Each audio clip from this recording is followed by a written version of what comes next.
No notes. We'll see how this goes. Hey, sucias and cochinos. I'm Gallo, the chivalrous chauvinist. Welcome to another episode of your favorite podcast. Sucias are my favorite. Today's episode is called Slax. What the fuck is Slax? Who knows what that is? Well, I mean, I know what it is, but do you know? Some of you who know me personally might have heard this story or might have heard the acronym and what I use it for. And before I get into it, I have to nerd out a little bit as to numbering and why that's relevant will make sense shortly, or you can probably figure it out as I'm explaining numbers.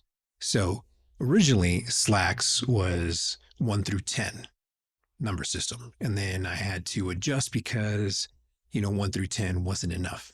And so I had to reduce certain things or categories within it and started going to a hexadecimal system, which is 0 through 16, but numbered 0 through 9, A through F, where A represents 10, B is 11, C is 12, so on till you get to F, which is 16. You might recognize that kind of numbering system if you mess with your computer coloring, like RGB sliders, if you mess with Photoshop or anything that has to deal with color sliders, 0 through 255 for RGB, or 0 to 255 is covered by FF.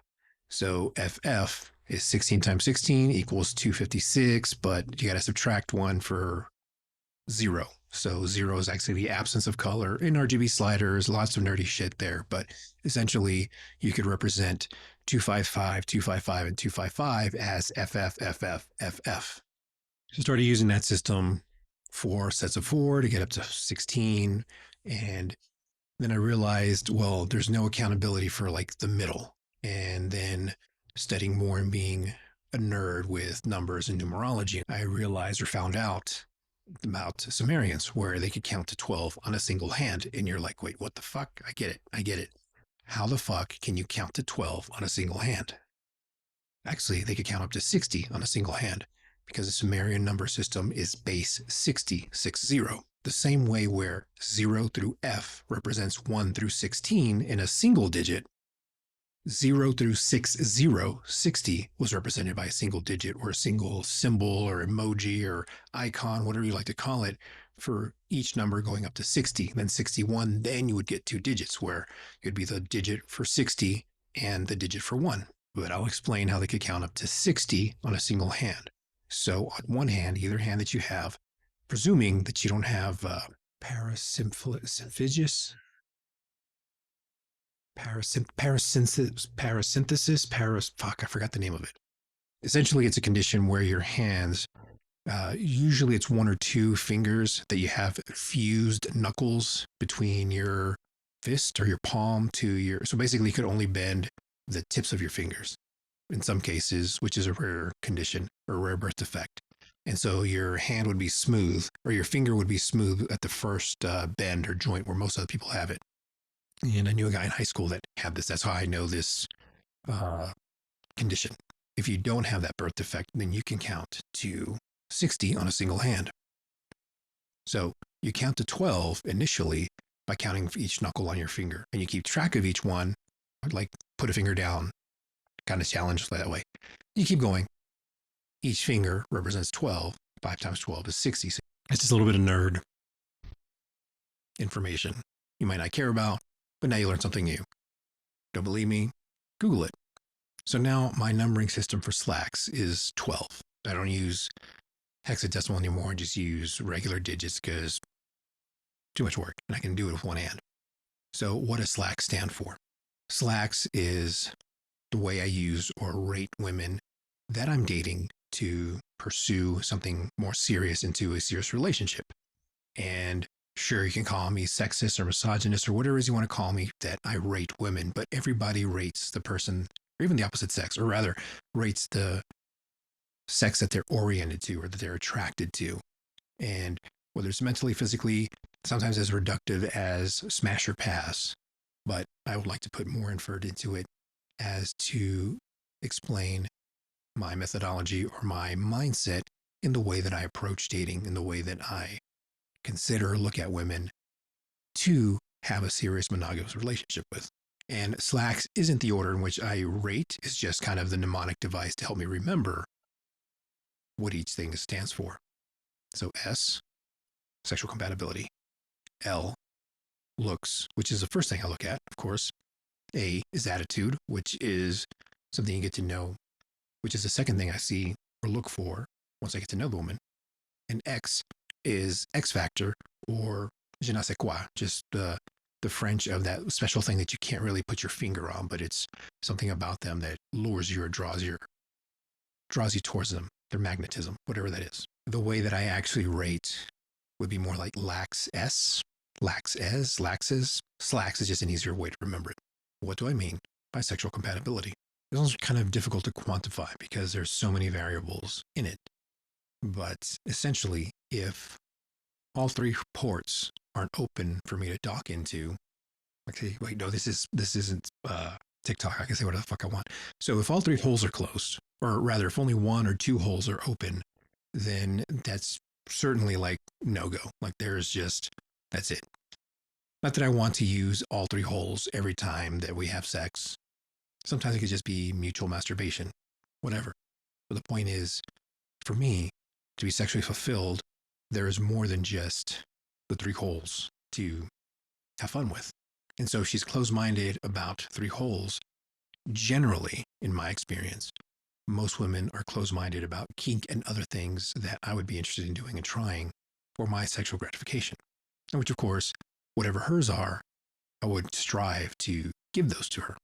The way I rate that is essentially, if all three holes are closed, well, then that's a 0, no points, and that's the end of conversation, because sexual compatibility is very important to me in a relationship. Now, that doesn't mean she has to be a 3 in sexual compatibility. She has to be at least a 1, which in my book is all three holes are open. I would prefer her to be a 2, which is a 1 plus open to exploration or experimentation. Damn, that sounds so bad, though.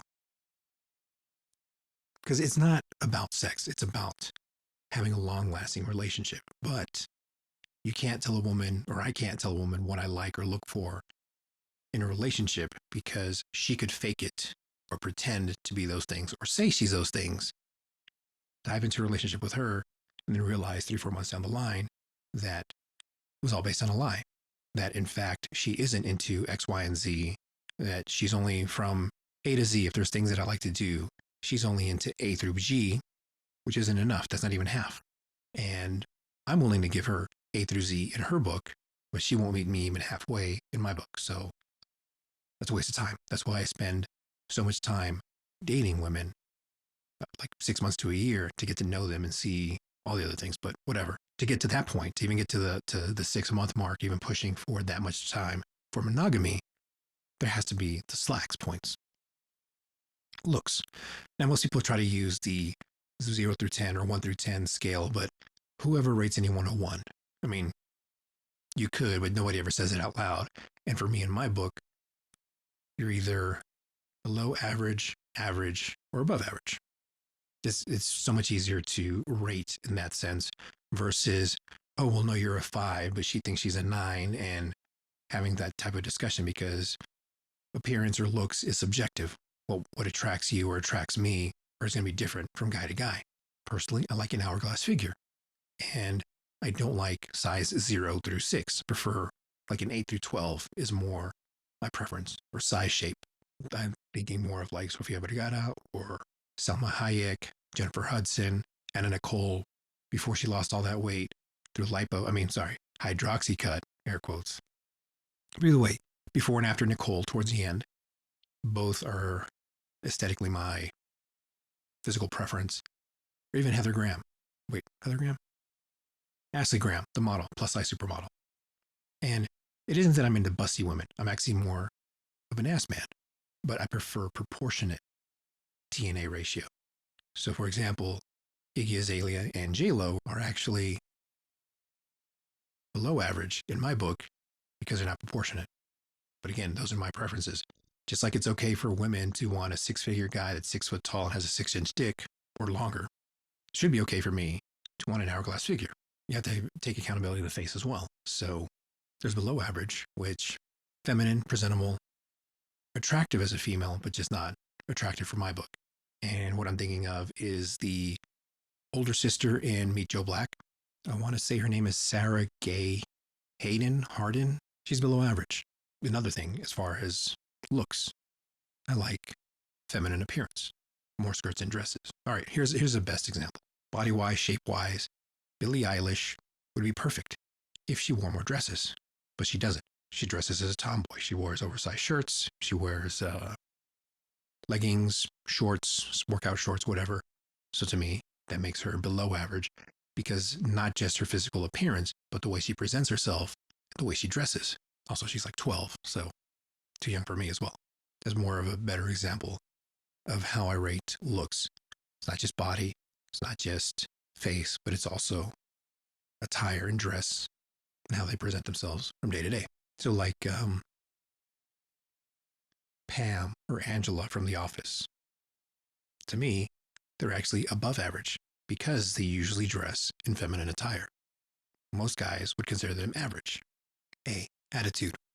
This one's difficult to quantify or explain, but it is still a 3-point system. And essentially, crap, I had an example.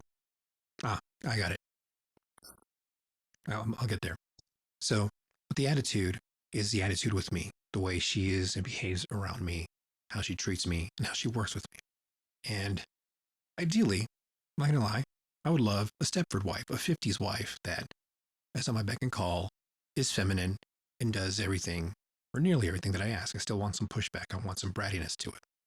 But that is very rare, at least in American women. First generation Latin American women usually still raised this way.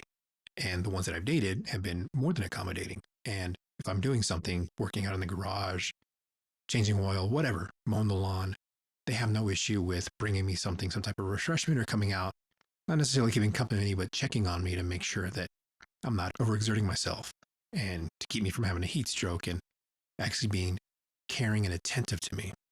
That doesn't mean I want a slave. That doesn't mean I want someone under my heel, not have a mind. And where I'm coming with this, with that perfect example, is Laura Dutton from Yellowstone. My wife that passed away, a good example of who she was as a person was like Laura Dutton. She was a boss bitch in everything that she did. Took no shit from anybody at work. People actually feared her on and off the derby track. And yet were surprised in how soft, gentle, and feminine she was around me.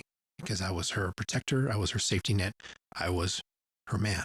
And so that would be a better example to show or illustrate what I mean by what I'm looking for. So as far as looks, as far as attitude, and of course, sexual compatibility is what works for me. And then the X factor. The X factor, you could actually have a 0 on there, still make it on my list. However, it's always bonus points. And the X factor, that random thing that you can't really put your finger on. Normally, as I said, I prefer hourglass figure, long hair, feminine, skirts and dresses. However, a woman like Pink, the singer, has that, that je ne sais quoi, that little X factor, that's something that petite, short cropped hair, pixie cut, whatever you want to call it, has something about her that makes her attractive. Can't put my finger on it. Doesn't mean I would marry her. Doesn't mean I would want to date her, because over time, I probably would grow to dislike, or maybe I'd like her even more. Who knows? It's hard to explain. Again, it's that X factor that gives you points or gives you a desire to want to be with someone that you normally wouldn't want to be with. And women do this often enough when they try to justify why they're dating a man to their girlfriends. Sure, he doesn't look good and he doesn't have money, but there's something about him that she really likes. Sometimes it's just a D, but other times it's the way he treats her or some other thing that she really can't quantify or explain to her friends. You see this a lot in rom-coms. You might even hear this a lot in your circle of friends. So the point of all this is to try to push you to stop rating people from 1 to 10, because rarely do you use 1 through 5. You could even just reduct it down to binary, 0s and 1s, go or no go, smash or pass. But have more criteria. Don't just base why you want to date someone on their looks alone. This all reverts back to, or kind of goes to my point, there is no pussy on earth, no woman that is hot enough to put up with any amount of crazy. And sure, you might joke around and say, oh, no, I'm not that crazy, or I don't act crazy, whatever. Crazy is only tolerated because usually crazy equals good sex. which is fine, but it's not good for a relationship. And guys, you should value yourself enough to not put yourself in a bad relationship and end up like Johnny Depp. Fortunately, he had money to fight it. I doubt you do. I hope you consider or reconsider the way you rank people, not just on looks, but other factors. Figure out what's important to you. It took me years to come up with this. Hopefully this will help you figure out what's important to you in a relationship, or to consider a woman or a man to have a relationship with. Thanks for listening. I love you. You are worthy of it. Till next time, besos.